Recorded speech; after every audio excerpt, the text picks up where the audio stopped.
Okay, ಇನ್ನು ಜೊತೆಗೆ principal dean madam ಇದ್ದಾರೆ. ಮೇಡಮ್, ತಮಗೆ ತಮ್ಮ ಕಾಲೇಜಿನ ವಿದ್ಯಾರ್ಥಿ 2ನೇ ರ್ಯಾಂಕ್ ಬಂದಿದ್ದು ಎಷ್ಟು ಖುಷಿ ಅನಿಸ್ತಿದೆ?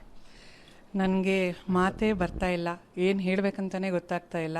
ಬಟ್ ಏನಂದರೆ ಇವನ ಮೇಲೆ ನಂಬಿಕೆ ಇತ್ತು, ಗ್ಯಾರಂಟಿ ಮಾಡೇ ಮಾಡ್ತಾನೆ ಅಂತ. ಅವನಿಗೆ ಅವನ ಮೇಲೆ ನಂಬಿಕೆ ಇದ್ದಿದ್ದಕ್ಕಿಂತ ನನಗೆ ಅವನ ಮೇಲೆ ಹೆಚ್ಚು ನಂಬಿಕೆ ಇತ್ತು. ಅವನಿಗೆ ಪ್ರತಿ ಎಕ್ಸಾಮಲ್ಲೂ ನಾನು ಅವ್ನಿಗೆ ಇಷ್ಟೇ ಹೇಳಿ ಕಳಿಸ್ತಾ ಇದ್ದಿದ್ದು, ನನ್ನ ಮೇಲೆ ನಂಬಿಕೆ ಇದೆ ಅಲ್ಲ, ನೀನು ಹೋಗು, ನೀನು ಬರೀ, ನಿನ್ಗೆ ಆಗತ್ತೆ ಅಂತಲೇ ಹೇಳಿ ಕಳಿಸ್ತಾ ಇದ್ದೆ. ನಾವು ನಮ್ಮ ಇವನು ಫಸ್ಟ್ ಸ್ಟೂಡೆಂಟ್ ನಮಗೆ ಅಡ್ಮಿಷನ್ ಆಗಿರೋ ಅಂಥದ್ದು. ಸೊ ಆ ಸ್ಟೂಡೆಂಟು ಇವತ್ತಿನ ದಿನ JEE ಅಡ್ವಾನ್ಸಲ್ಲೂ ಕೂಡ he has made us proud. So 548 rank ತೊಗೊಂಡಿದ್ದಾನೆ JEE ಅಡ್ವಾನ್ಸಲ್ಲಿ. ಆ್ಯಂಡ್ ಸ್ಟೇಟ್ ಬೋರ್ಡಲ್ಲೂ ಕೂಡ he has taken 598 out of 600 ತೊಗೊಂಡು ಅಲ್ಲೂ ಕೂಡ ಸೆಕೆಂಡ್ ರ್ಯಾಂಕ್ ಬಂದಿದ್ದಾನೆ. ಬ್ಯಾಂಗ್ಳೂರು ಡಿಸ್ಟ್ರಿಕ್ಟಿಗೆ ಫಸ್ಟ್ ರ್ಯಾಂಕೇ ಬಂದಿದ್ದಾನೆ. ಮತ್ತು ಈಗ CETಯಲ್ಲಿ ಎಗೈನ್ ರಜನ್ ಈ ಮಾರ್ಕ್ಸ್ ತೆಗಿತಾನೆ ಅನ್ನೋದರಲ್ಲಿ ಡೌಟೇ ಇರಲಿಲ್ಲ. ಬಟ್ ತುಂಬ ಖುಷಿ ಆಗ್ತಾ ಇದೆ ಸರ್. ಇನ್ನು ಪೋಷಕರಿದ್ದಾರೆ ಮೇಡಮ್, ಪೋಷಕರು ತಮ್ಮ ಮಗ 2ನೇ ರ್ಯಾಂಕ್ ಬಂದಿರೋದು ಎಷ್ಟು ಖುಷಿ ಅನಿಸ್ತದೆ? ಇನ್ನೊಂದು ಕ್ವಶನ್ ಏನಂದರೆ, ಬಹುತೇಕ ಮಕ್ಕಳು ಡಾಕ್ಟರ್ ಆಗಬೇಕು ಅನ್ನೋಂಥದ್ದು ಇತ್ತೀಚಿನ ಟ್ರೆಂಡ್. ಬಟ್ ಮಗ ಆಟೋಮೊಬೈಲ್ ಇಂಡಸ್ಟ್ರಿ ಬಗ್ಗೆ ಮತ್ತು CS ಸ್ಟ್ರೀಮ್ ಬಗ್ಗೆ ಒಲವು ತೋರಿಸ್ತಾ ಇದ್ದಾರೆ. ಫಸ್ಟ್ ಖುಷಿ ಎಷ್ಟಾಗ್ತಿದೆ? ತುಂಬಾ ಖುಷಿ ಇದೆ.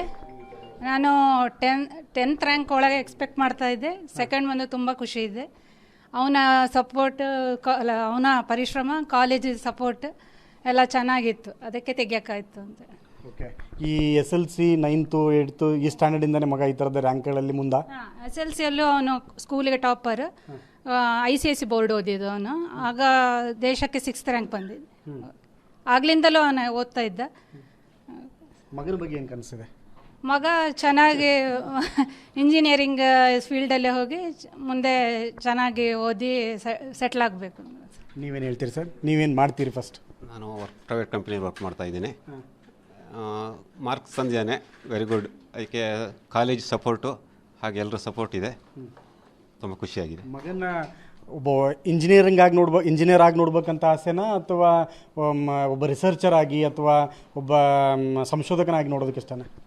ಹಾಗೆ ಹೇಳಬೇಕು ಅಂತೇಳಿ ಒಬ್ಬನು ದೇಶಕ್ಕೆ ಒಬ್ಬನು ಮಾದರಿ, ಒಬ್ಬನು ಪ್ರಜೆ ಆಗಿ ನೋಡಬೇಕು ಅಂತ ಫಸ್ಟ್.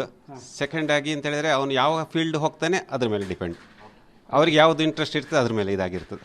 ನಾವು ಫೋರ್ಸೇಬಲ್ ಆಗಿ ಯಾವುದನ್ನು ಇದು ಮಾಡೋದಿಲ್ಲ. Thank you.